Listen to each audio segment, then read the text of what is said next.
So, Brittney Griner was back last night to play her first WNBA game of the season, and the Phoenix Mercury, who had been a not great team, like they have not been in great form this season, they still have a below 500 record, went and beat the Minnesota Lynx, who have been one of the best teams in the league, and like they were really good last night.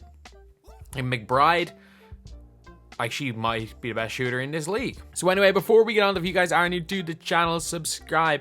We are trying to hit 7,000 subscribers as soon as possible. A huge thank you guys for all the support in the channel recently. It has actually been crazy.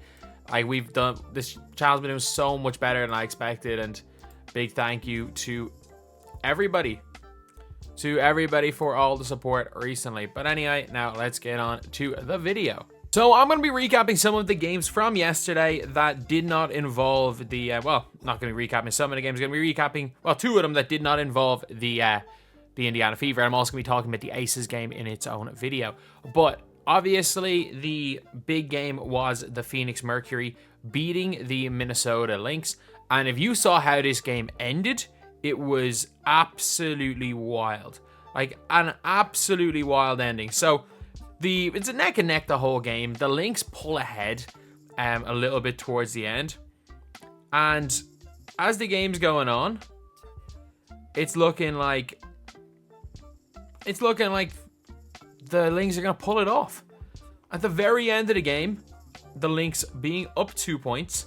I think the Lynx might have been up 4 at one stage. I'm just trying to look at the score. The Lynx were up 79-75. And Kahleah Copper, who has 28 points up to this stage, like she didn't have the greatest first half, and the second half was cooking, goes and hits a 3 to make it a 1 point game. They go 1 of 2 from the line. And then they're up 2. The ball gets inbounded. A really nice play. Brittany Griner ends up basically giving a handoff to Kahleah Copper coming. She curls in the corner, fade away 3, bang, hits her second 3. And Kahleah Copper was unbelievable. Like, she has been ridiculous this season for the Phoenix Mercury. Like, look, the two of them, or 3 of them made Team USA, which is kind of wild for a team that's not particularly great. But obviously, Griner is the only real center they're bringing. But still, like, what a performance from Copper. Brittany Griner is just fine. She's tall. She's tall, and she can score some layups. Like, she blocked 1 shot. And Brittany Griner, like, if you remember how hyped she was in 2013 coming out of college, like, she might be the most disappointing player in WNBA history. Like, whatever about the Caitlin Clark hype, like, was bringing in viewers, there were, like, Mark Cuban was considering taking Brittany Griner with a 2nd round draft pick. I'm not joking. He was considering taking Brittany Griner with a 2nd round pick. That is, like, I don't know how much consideration was put into it, but, like, that's how well Brittany Griner was playing in 2013 coming out of college. Like, did she even win Rookie of the Year? Obviously, she's been still playing for the Mercury, and then I'm not going to be talking about all the other stuff, like all the Russia things, but was she Rookie of the Year? She's obviously made 3 all WNBA first teams. I don't think she was not Rookie of the Year, no. But to be fair, I was about to say, I was like, Elena Deladon was in her class. Like, she wasn't even the best player in her draft class. And Skylar Diggins was 3rd. Probably even better than Skylar Diggins for her career. But yeah, Elena Deladon, who was 2nd, was a far better player than Brittany Griner was. And, like, she's back now. They've got Taurasi. Taurasi was decent last night, to be fair. 12 points, but was pretty good in general. But, like, McBride, 8 of 13 threes. Like, almost every shot she shoots is a 3. And she has one of the quickest triggers I've ever seen. Like, as soon as the ball's there, it's gone. As soon as the ball gets in her hand, it's gone. And she goes and hits 8 for 13. So she hit 1 more than Caitlin Clark did yesterday on the same amount of attempts, which is incredibly impressive. At the same time, a lot of hers are, like, spot-up threes. She does get open a little bit more. She's not having to run off 3, 4, 5 pin downs and being denied for 40 minutes. But at the end of the day, it was still an exceptionally good game from her. Nafisa Collier is without question one of the best players in the WNBA. And yeah, just genuinely a game that in the second half was taken over by Kahleah Copper. obviously Griner's first game, and she looked fine. Like, considering it was her first game back, she was absolutely fine. I'm going to be honest. She was grand. And then I'm going to talk a little bit about the Dallas Wings and the LA Sparks.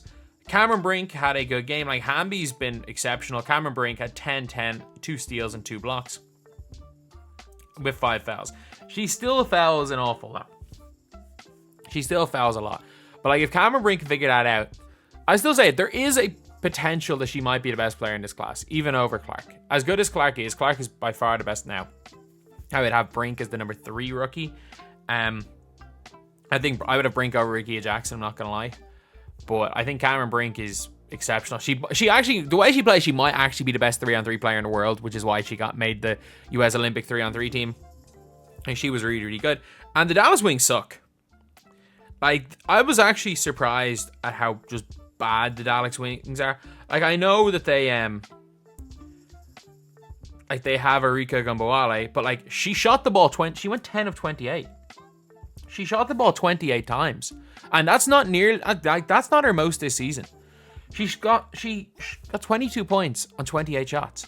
Like, everybody's saying she was the biggest snub from Team USA and talking purely about, oh, she's leading the WNBA in points. She's shooting as many shots as she has points. Like, if Caitlin Clark shot the ball 28 times a game, I'm sure as hell she'd average 26 points a game too. But yeah, it was a good win for the Sparks. The Wings look to be as bad as any of the teams, to be honest. And it really is. The Mystics, the Fever, the Sparks, the Wings are the 4 worst teams. And it'll be interesting to see tonight when it comes to the Chicago Sky playing the Dream. Is the Dream they're playing? Yeah, they're playing the Dream. Because the Dream are a mediocre team. Like, they're fine. They're going to be in and around 500. But when it comes to, like, that team, when it comes to the Chicago Sky, I don't feel like they've been good. I feel like they play up to the competition and down to the competition, and it's going to be interesting to see how they get on today against the Atlanta Dream. So anyway, that is the video. The main story of last night when it comes to basketball was obviously Caitlin Clark, but the best performance last night was without question the tied first best performance. And you know what, I'll say it. She get a game winner. Kahleah Copper had a better performance. Like, that was ridiculous. And she's had an unbelievable year. If there's anyone that 1,000,000% deserved a spot in Team USA, it's her. Absolutely. Like, look, I don't know if Diana Taurasi is... Like, I know obviously she is a legend and stuff, but like, I'm not entirely sure Diana Taurasi is one of the 3 best players on her team if Brittany Griner is back. So, look, it is what it is. So, that's the video. Thank you guys for watching. Please like, comment, and subscribe.